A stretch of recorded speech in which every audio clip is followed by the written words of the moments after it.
E nós estamos estudando sobre Jeremias 18, e também Isaías 11, que vai falar do renovo, e Jeremias 18 vai falar de um vaso novo. Então, recapitulando, no primeiro dia nós falamos sobre como Deus pega os vasos e desfaz na sua mão e refaz. Também falamos o motivo pelo qual Deus faz isso. E falamos também na segunda aula, nós falamos sobre Abraão, que Abraão foi um chamado pelo Senhor para sair do meio da parentela, para desconstruir dentro dele, ou seja, ser desfeito tudo que ele sabia, tudo que ele conhecia, toda a cultura, para que ele pudesse ser refeito agora de acordo com uma nova cultura, uma nova visão do céu. Depois nós falamos sobre Moisés, que foi sobre a parte que Moisés também ele desconstruiu tudo que ele sabia, tudo que ele tinha entendido, para poder reconstruir e se tornar o homem de Deus que ele foi. E hoje nós vamos falar mais um pouquinho sobre desconstrução, mas hoje nós vamos finalizar a desconstrução para que na próxima semana a gente possa concluir falando sobre a reconstrução. Porque o renovo e a restauração, para ela acontecer, é necessário que o velho fique para trás. Para ter algo novo, para ter renovo, primeiro o velho tem que ficar para trás. Então o Senhor ele desfaz para refazer. E muitas vezes nós como igreja precisamos passar por este momento de desconstrução por muitas e muitas vezes. Deus nos desconstrói e nos reconstrói, nos desfaz e nos refaz muitas e muitas vezes. Nós somos como um barro na mão do oleiro que nunca fica pronto esse vaso, porque não tem como estar pronto aqui na terra. Então ele vai estar sempre, nós vamos estar sempre passando na mão do oleiro, que a perfeição é no céu. E nessa noite nós vamos falar sobre o vaso que se quebrou, que está em Jeremias 18. Não vou ler porque a gente já leu bastante vezes, no sábado também foi lido. Então o vaso que se quebrou na mão do oleiro. Aí eu coloquei essa frase perguntando: é você que se quebra ou Deus que te quebra? É uma pergunta. E agora eu vou trazer aqui a explicação em cima dessa pergunta. É você que se quebra ou Deus que te quebra? O vaso, quando a gente lê a história aqui, está dizendo que Jeremias chega na casa do oleiro e aí ele fica observando o oleiro fazer a obra. E aí o vaso se quebra na mão do oleiro. E aí ele torna a fazer um novo vaso. E aí Deus fala: não posso eu fazer de vós como fez este oleiro? Porque como barro na mão do oleiro, sois vós na minha mão. Então, nós podemos nos quebrar na mão do oleiro, nós mesmos. E também o oleiro pode quebrar o vaso. Como assim? Então vou explicar. Como é que a gente se quebra na mão do oleiro? Quando nós nos humilhamos diante do Senhor. Quando nós nos quebrantamos diante do Senhor. Quando nós esvaziamos de nós mesmos. Então, quando alguém pensa assim: eu não preciso de ser quebrado, eu não preciso de ser refeito, ou pensa: eu já estou pronto, eu já estou bem. A nossa tentação é achar que estamos prontos toda vez que a sua mente pensar que você já viveu o processo, que você já está pronto, que Deus já terminou a obra com você, ou que você precisa estar ocupando um cargo ou estar em algum lugar porque você já está pronto, e que se você estivesse no lugar que aquela pessoa está, você faria melhor. Então, por que eu não estou no lugar daquela pessoa? Aquela pessoa nem sabe fazer, eu sei fazer melhor que ela. Ou todas as vezes que você pensa assim: eu sou bom, sabe, naquilo que eu faço, porque é o meu chamado, porque é o meu nome, que é o meu talento. Toda vez que nós pensarmos assim, é a hora que Deus vai nos quebrar. Mas quando nós mesmos nos quebramos na mão do oleiro, quando nós nos esvaziamos, deixamos que todas as coisas de lado, nos humilhamos diante do Senhor. E aí sim, nós vamos nos quebrar e Ele já vai ter o privilégio de fazer de novo. Agora, se eu puder dar um conselho, nessa noite, eu dou um conselho: se quebre você na mão do oleiro. Porque quando a gente se quebra na mão do oleiro, vai doer, mas vai ser bem menor a dor do que quando a gente se endurece. Por quê? Porque quando a pessoa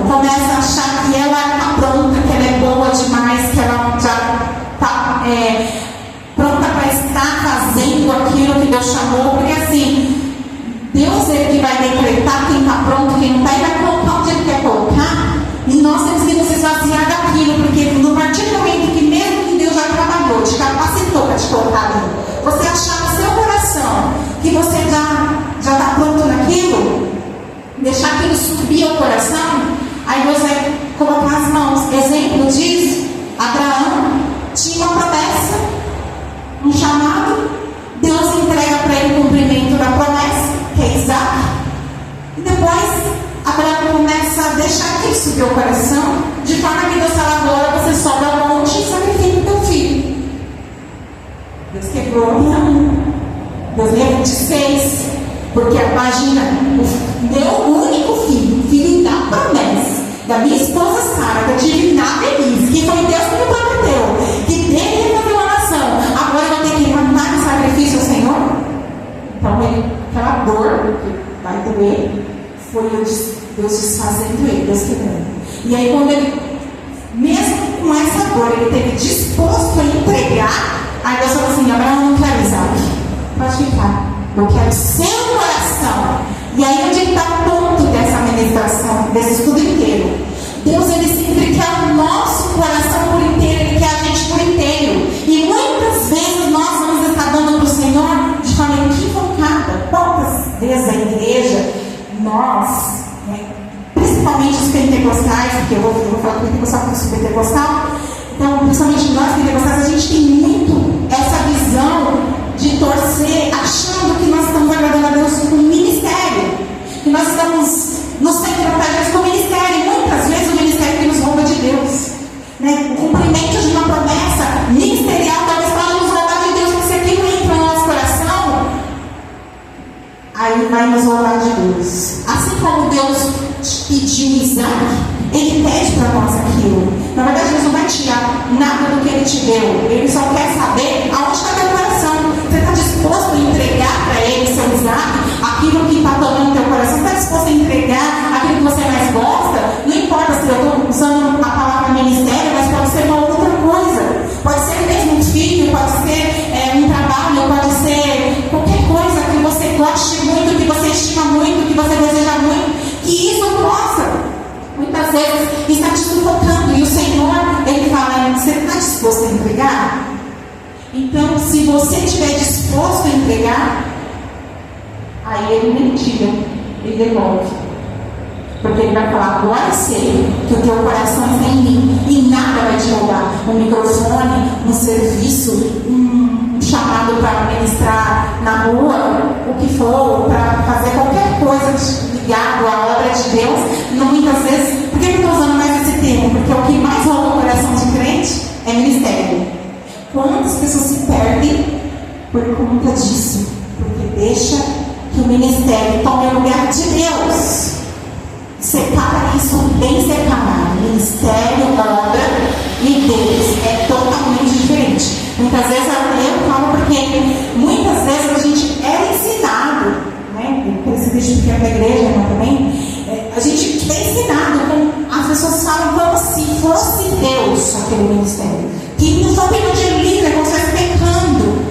Mas o evangelismo é um chamado, é uma obra, beleza, nós estamos fazendo a vontade de Deus, estamos, mas muitas vezes aquilo vai roubar Deus de mim, porque aquilo vai virar o meu Deus. E aí eu começo a achar que eu estou no centro da vontade de Deus, e muitas vezes Deus quer que a gente esteja lá no quarto de joelho, adorando, amando, só se relacionando com Ele. Quando as pessoas fazem muita obra em ministério, mas não tem o relacionamento individual, particular com Deus, e é isso que Deus quer, que é o nosso coração, que é a nossa vida com Ele. Isso é uma coisa diferente de obra. A obra é a consequência daquilo que a gente viveu no particular. E aí, por consequência, Deus vai te usar, Deus vai te colocar em lugares, e aí sim vai completar. Mas isso não é seu relacionamento com Deus. Obra e ministério não é o seu relacionamento com Deus. Agora pode passar para o próximo. Dito isso, eu quero falar dos 2 pontos. Ponto 1, primeiro ponto, para que nós possamos nos esvaziar e nos desfazer do mundo, é reconhecer que precisa. Quem não reconhece, Deus vai ter que quebrar. E muitas vezes eu já vi acontecer e acontece de Deus colocar a mão, quebrar, e a pessoa nunca reconhecer que ela precisa de mudança, que ela precisa de ser liberta, curada, transformada. Ela sempre está achando que é o outro que precisa, e ele está bom, está pronto e não precisa.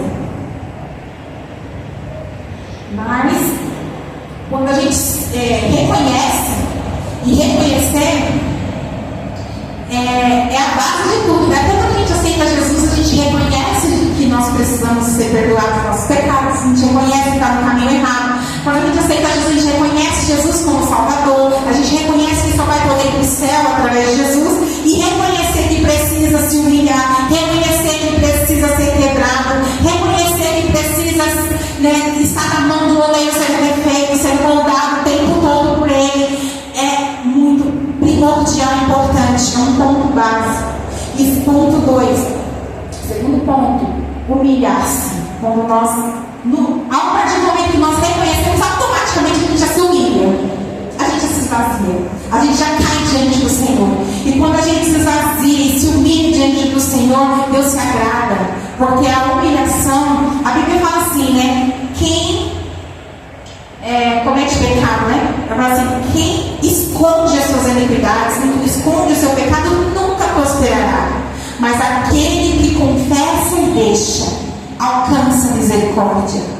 Então, quando a gente reconhece, se humilha, lá em, acho que é Filipenses 2, o capítulo inteiro vai falar de humilhar-se. Vai falar que nós possamos ser parecidos com Jesus, que nós não venhamos exaltar a nós mesmos, e lá vai falar que Jesus tem que ser o nosso exemplo, porque ele deixou se despir da glória dele lá no céu e tomou uma forma de homem. E quando ele estava em forma de homem, ele se tornou igual. Ele jamais, no coração dele, de nenhuma forma mostra nas escrituras que ele se engrandeceu por ele ser Deus. Ele é um homem normal e se sentia como um homem de igual para igual, com os discípulos, com todos que ele passava, tocava e ensinava.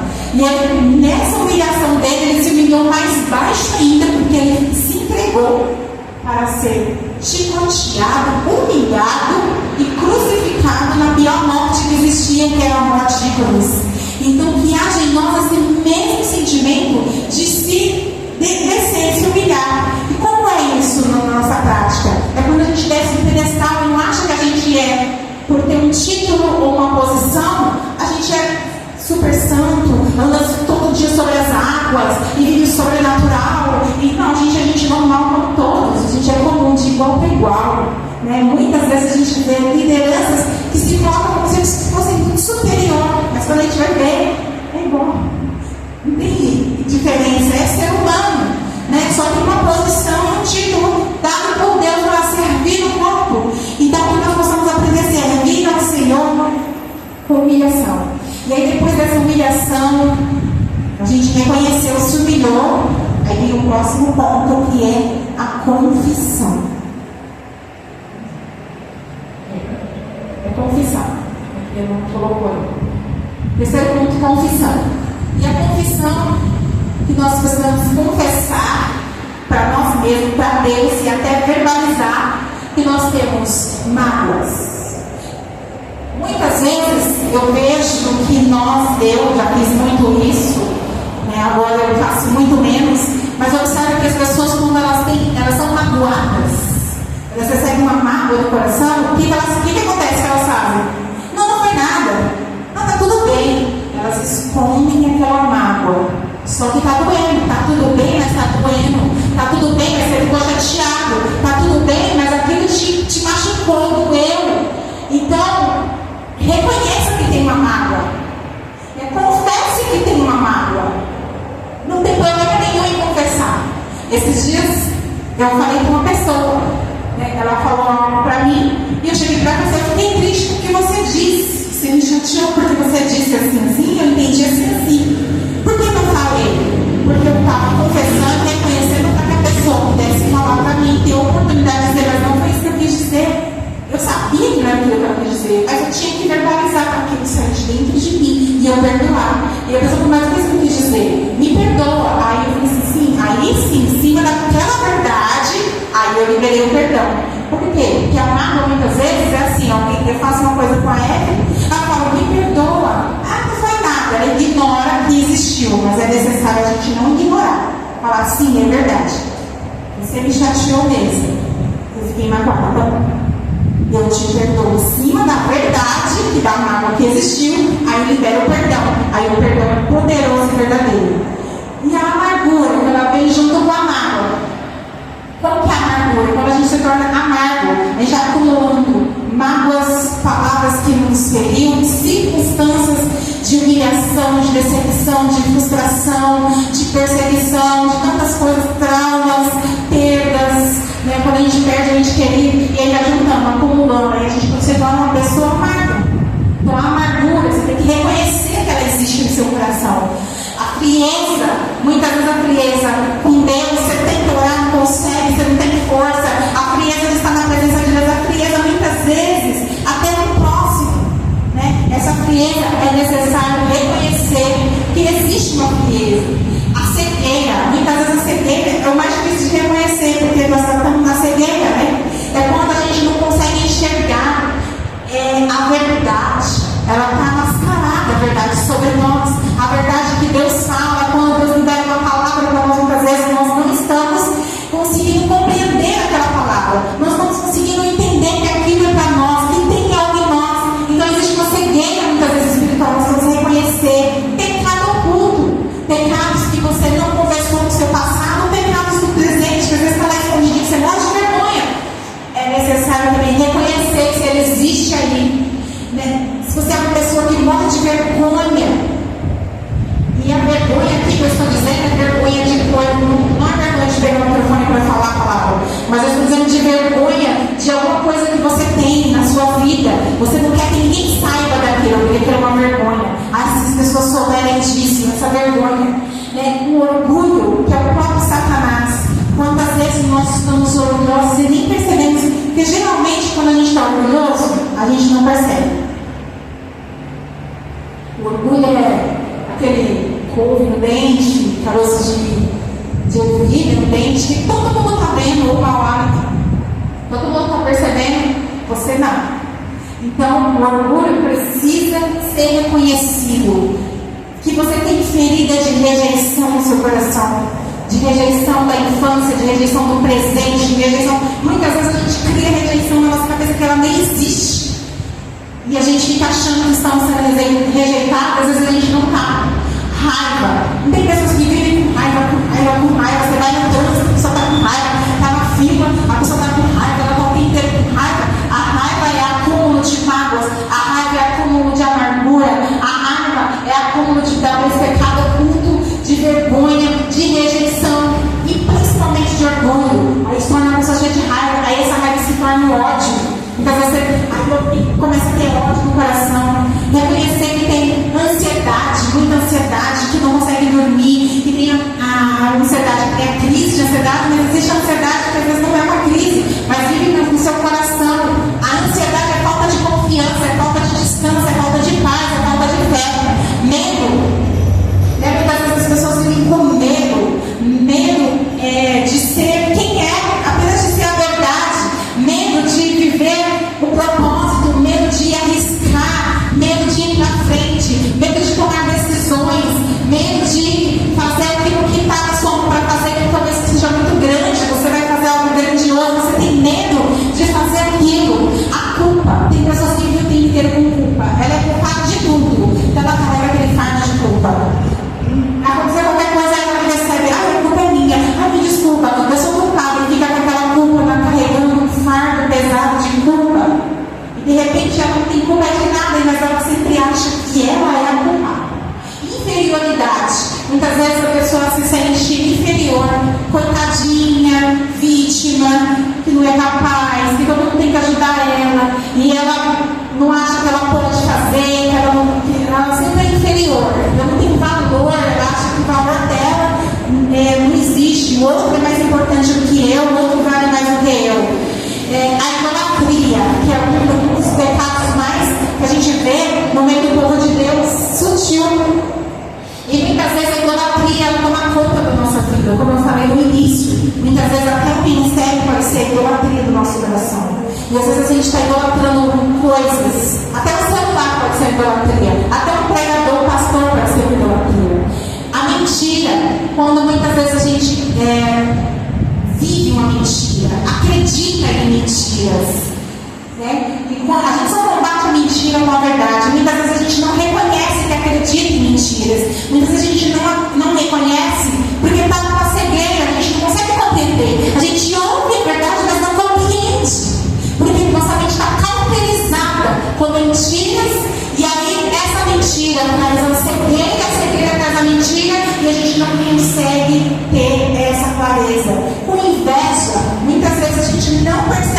nós temos inveja no nosso coração. A gente olhar para alguém e sentir que aquela pessoa tem algo que você gostaria de ter, você queria estar no lugar dela, algo assim. Então reconheça se isso tem no seu coração. Ciúme, né? Muitas vezes se é uma pessoa que tem um ciúme doentio, um ciúme que vai te prejudicar. A incredulidade, que é a falta de acreditar naquilo que Deus te promete, naquilo que Deus fala.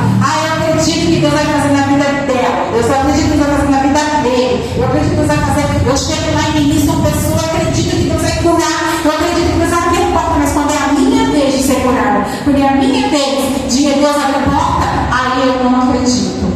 E também a superioridade, quando as pessoas também se sentem superior. Eu canto melhor, eu prego melhor, eu sou superior e acho que tem que ter algum privilégio por superioridade. E quando nós reconhecemos e nos humilhamos, confessando, aqui é só um exemplo de algumas coisas, tem muito mais coisas que nós possamos reconhecer. Então, em cima dessa, conforme eu vou falando, como você vai lendo, pode vir à mente outras coisas que talvez não estejam aqui. E o Senhor, quem vai mostrar, quem vai trazer a luz em nós, para reconhecimento do que nós temos em nós e precisa ser mudado. Quando a gente acha que a gente não tem nada disso aqui, então é hora do pau vai quebrar. É hora do pau vai quebrar. Então, que nós vamos pedir agora que o Espírito Santo ilumine nossa mente. E dê luz para mostrar para nós mesmos que muitas vezes a gente não vê o que tem dentro de nós. Tem até aquele louvor que fala, né? Se tu olhares, Senhor, para dentro de mim, nada encontrarás de bom, mas um desejo eu tenho de ser transformado. Preciso tanto do teu perdão, dai-me um novo coração. E nessa noite o Senhor, Ele quer dar um novo coração para a gente. Isso aqui não é para colocar culpa, acusação. Isso aqui é para a gente trazer quebrantamento e arrependimento e receber o novo do Senhor. É um tempo de renovo e de restauração, onde o velho vai ter que ficar para trás e a gente vai receber o novo de Deus. Então, antes da gente passar para o próximo ponto, eu quero fazer uma leitura da palavra de Deus. Eu deixei para ler agora exatamente. Daniel capítulo 9.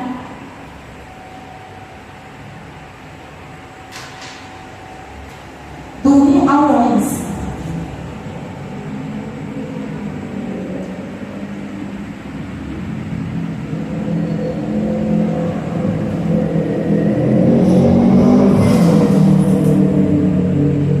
A oração de Daniel e as 70 semanas do Messias.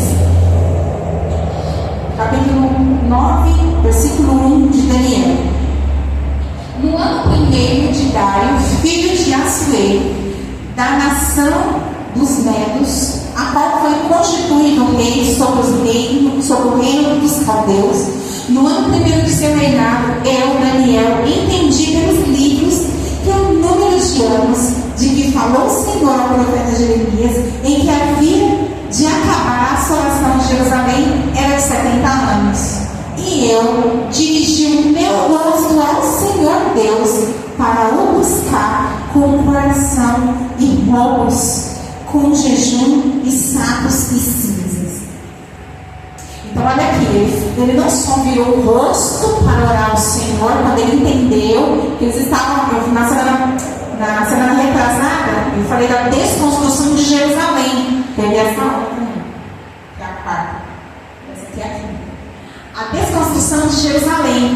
Quando Jerusalém foi destruída por conta de Babilônia que invadiu, porque Deus permitiu, quando o povo se afastou do Senhor. Então, falei da desconstrução coletiva, da desconstrução, do tempo de renovo, de restauração, muitas vezes é coletivo. Às vezes Deus vai fazer isso individual na minha vida, na sua vida, muitas vezes Ele vai fazer coletivo, no meio de uma família, no meio de uma igreja, no meio de um povo, no meio de uma nação. Então aqui foi na nação. Jerusalém foi destruída e o templo também foi destruído. E agora Daniel lendo, ele entendeu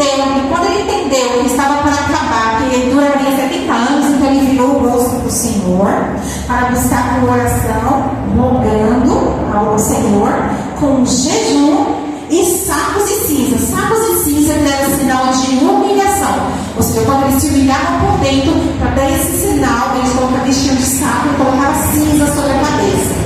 Aí o versículo 4 diz: e orei ao Senhor meu Deus, e confessei, e disse: ah, Senhor, Deus grande e tremendo, que guardas o conserto e a misericórdia para com os que te amam, e guardas os teus mandamentos. Pecamos, e cometemos iniquidade, e procedemos impiamente, e fomos rebeldes, apartando-nos dos teus mandamentos e dos teus juízos, e não temos ouvido os teus servos, os profetas, e que em teu nome falaram os nossos reis, nossos príncipes, nossos pais, como também a todo o povo da terra. A ti, ó Senhor, pertence a justiça, mas nós a confusão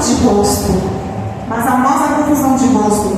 Como se vê neste dia aos homens de Judá e aos moradores de Jerusalém e a todo Israel, aos de perto e aos de longe, e em todas as terras por onde tens lançado por causa da sua prevaricação, com que prevaricaram contra ti. Ó Senhor, a nós pertence a confusão de rosto, aos nossos reis, aos nossos príncipes, aos nossos pais, porque pecamos contra ti. Ao Senhor nosso Deus pertence a misericórdia e o perdão, pois nos rebelamos contra Ele, e não obedecemos a voz do Senhor nosso Deus, para andarmos nas suas leis, que nos deu pela mão dos seus servos, os profetas. Sim, todo Israel transgrediu a tua lei, desviando-se para não obedecer a tua voz, e por isso a maldição, o juramento que está escrito na lei de Moisés, servo de Deus, derramou-se sobre nós, porque pecamos contra ele. E aqui vai continuar, não vou continuar lendo, mas ele vai continuar, depois o anjo do Senhor vem e traz para ele a resposta. Esta oração, por que eu olhei até aqui? Porque esta oração é a oração de confissão, reconhecimento e humilhação diante do Senhor, para a restauração.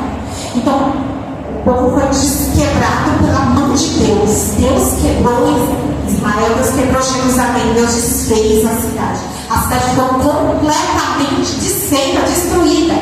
Assim como acontece muitas vezes no curso da natureza com a lagartinha. A lagarta vai entrar no casulo, lá dentro ela vai se desmanchar e depois ela vai sair de lá com a borboleta, porque Deus vai refazer e dando uma nova forma à borboleta, aquela lagarta que agora vira borboleta.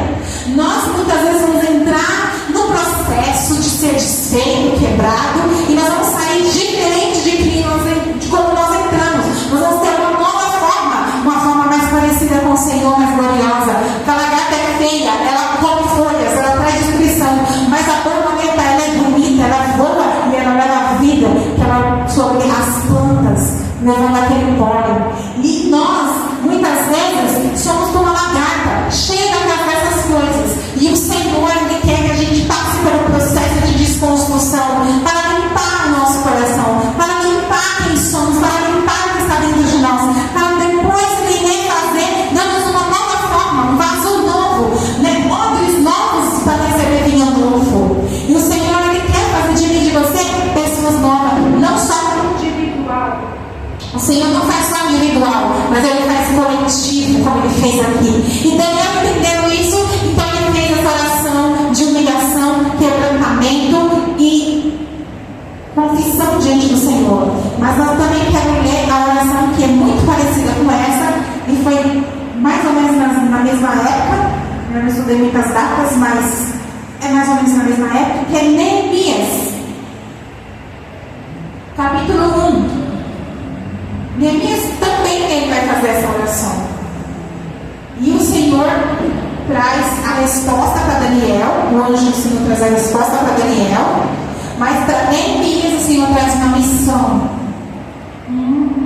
chamado ministério, algo para ele fazer. Muitas vezes, quando você se voltar para o Senhor, Deus vai te dar coisas, Deus vai te dar revelações, Deus vai te dar missão, Deus vai te dar coisas para fazer na restauração e na reconstrução. E aqui Neemias, nós vamos ler capítulo 1, e eu quero ler do versículo 3 em diante. Não, vamos ler versículo 4 adiante. Versículo 4 vai dizer assim, ó: E sucedeu que, ouvindo eu essas palavras, assentei-me e chorei e lamentei por alguns dias. E estive jejuando e orando perante o Deus dos céus. E disse: Ah, Senhor meu Deus dos céus, Deus grande e terrível, que guardas o conserto e a benignidade para com aqueles que te amam, guarda os teus mandamentos, estejam, pois, atentos teus ouvidos e os teus olhos abertos para ouvires a oração do teu servo, que eu hoje faço perante ti, de dia e de noite pelos filhos de Israel. Teus servos, eu faço confissão pelos pecados dos filhos de Israel, que pecamos contra ti, também eu e a casa de meu pai pecamos. De tudo nos corrompemos contra ti e não guardamos os mandamentos, e nem os estatutos, e nem os juízos que ordenaste a Moisés, teu servo. Lembra depois a palavra que ordenaste a Moisés, teu servo, dizendo: Vós transgredirei, e eu vos espalharei entre os povos, vós os convertereis a mim, e guardareis os meus mandamentos, e eu os farei. Então, ainda que os vossos rejeitados estejam no cabo dos céus, de lá ajuntarei e os trarei ao lugar de onde tenho escolhido para fazer habitar o meu nome. Estes ainda são os teus servos, o teu povo que resgataste com grande força e com tua mão forte. Ah, Senhor, esteja, pois, atento os teus ouvidos, a oração do teu servo e a oração dos teus servos que desejam temer o teu nome. Faz prosperar hoje o teu servo e dá graça perante este homem. Então eu era copeiro do rei. Quando Neemias fala, então eu era copeiro do rei, eu entendo que Neemias já tinha dentro do coração um desejo de reconstruir Jerusalém. Então ele pediu ao Senhor que desse graça. Mas a oração dele é muito parecida com a oração de Daniel, na seguinte questão da humilhação, no reconhecimento dos pecados e na confissão dos pecados. Porque ambos reconhecem que eles estão vivendo aquela circunstância, porque pecaram e endureceram o coração contra Deus, porque deixaram que o pecado os levasse a uma cegueira, a uma mentira, a um engano, a um orgulho, e agora eles estavam vivendo um momento de dor e sofrimento, um processo de humilhação.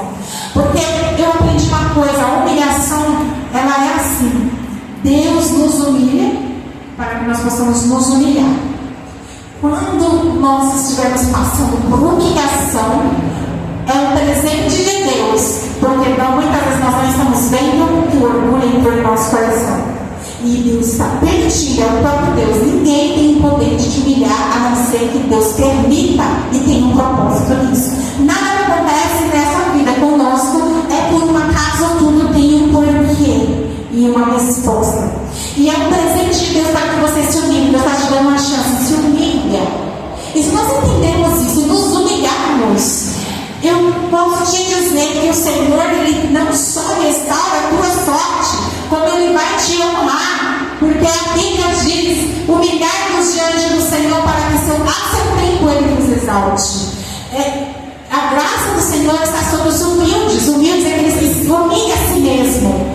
Mas o Senhor existe ao seu tempo. Então Ele vai passar pelo processo, mas tem pessoas que passam pelo processo e continuam mais soberba ainda. Elas se soberbecem ainda mais, elas se orgulham ainda mais, elas começam a não aceitar, a lutar contra aquilo e não aceitar. Eu não aceito que eu tenho que passar por isso.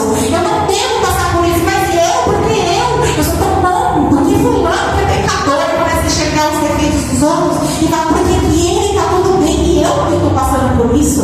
Mas muitas vezes é um presente de Deus para que você se encaixe no lugar onde Deus quer que você se encaixe, no centro da vontade dele, para que você seja parecido com Jesus, que é humilde, manso e humilde de coração. Então o Senhor, Ele permite que a gente possa se desfazer. E aí Neemias e Daniel confessam ao Senhor com muita humilhação os pecados do povo. Ele confessa os pecados dos pais, ele confessa o pecado dos reis, dos líderes, ele confessa os pecados deles e do povo. E aí depois que ele confessa os pecados, ele pede a misericórdia do Senhor. E eles desejam no coração que o Senhor traga a restauração. E eu não sei se você está passando por algum processo de Deus para desconstrução, para ser renovado, mas entenda como presente de Deus. Se estiver doendo o teu coração hoje, se você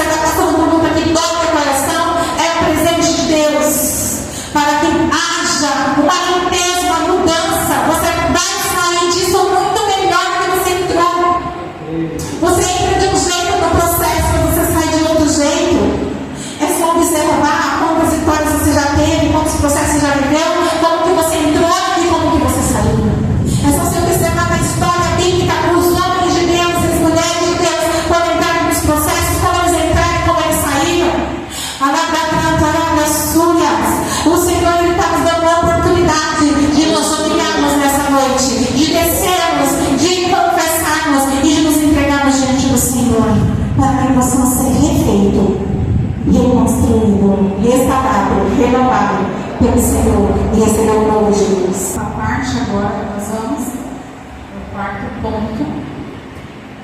Nós vamos para a prática agora. Nós vamos praticar isso agora. Então, se você quiser, pode se colocar de joelho ou de pé. Se coloque da forma que você se sentir melhor diante do Senhor para descer, se humilhar.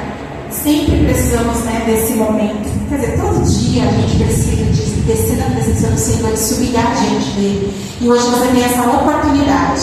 Eu vou deixar um fundo musical aqui enquanto nós vamos se esvaziar diante do Senhor. Esquece de tudo que você é, que você tem, se esvazia e enche somente dele. Amém?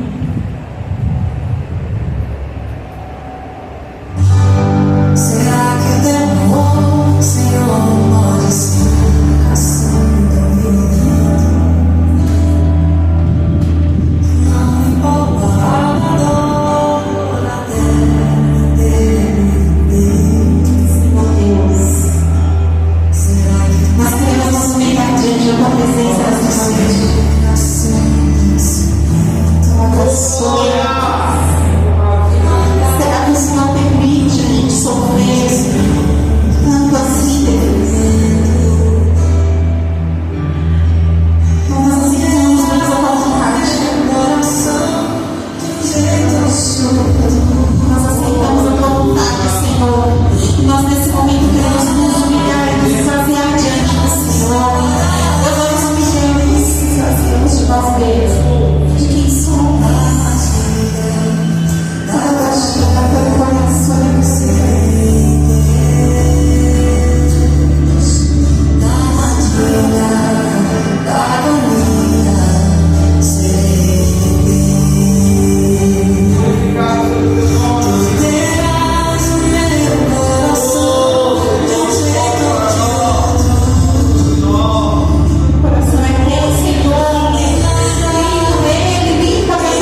Obrigada por segurar em nossas mãos e nos fortalecer. Em nome de Jesus. Nos coloca de pé, nós vamos encerrar com louvor. Quero que você adore, se você conhecer. Se não conhecer, continue orando, adorando, meditando na letra. Seja meditando, seja ministrada pelo Espírito de Deus, que te louvor. Glória a palavra sua.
apenas um quebrantado coração.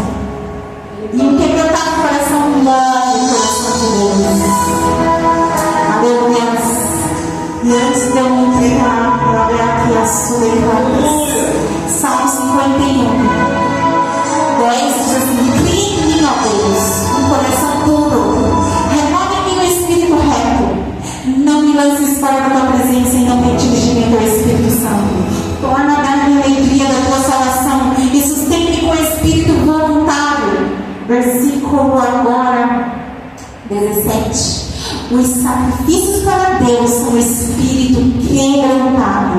Um coração quebrantado e contrito não desprezarás, ó Deus. Então, tudo que nós tivermos que ofertar diante do Senhor, por mais que você tenha muita coisa para ofertar, aquilo que vai agradar a Deus, que vai mover o coração de Deus e que Ele nunca vai rejeitar, é o seu coração quebrantado, humilhado diante dele. Então, todos os dias, pela manhã, à tarde, não sei, oferte este coração quebrantado diante do altar do Senhor, para a glória de Deus, em nome de Jesus.